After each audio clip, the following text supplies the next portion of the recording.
Nici că mi-au sunat din nopți în pădure pe update. Ai mă. Și avem cultiști în bază, pot trăi fără foc. Da. Da, deci pot trăi fără foc. Am 34 de diamante. Deci, ziua 60. Haideți. Bine. Ne mai jucăm, dar aici sunt cultiști.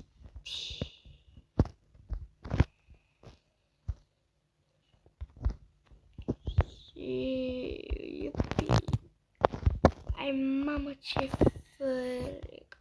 L-am omorât. Să mă știu ăia la alții că trebuie să supraviețuiesc. Adică oricum nu se pun zilele. Știți că nu se pun zilele.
Ai mamă.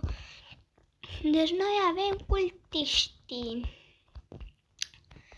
Și nu cred că putem supraviețui cu cultiști în bază.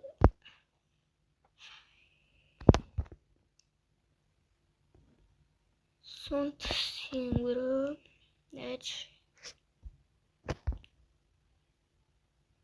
așa că am ieșit. Ne vedem nu uitați un mare like și să vă abonați. Ne vedem data viitoare.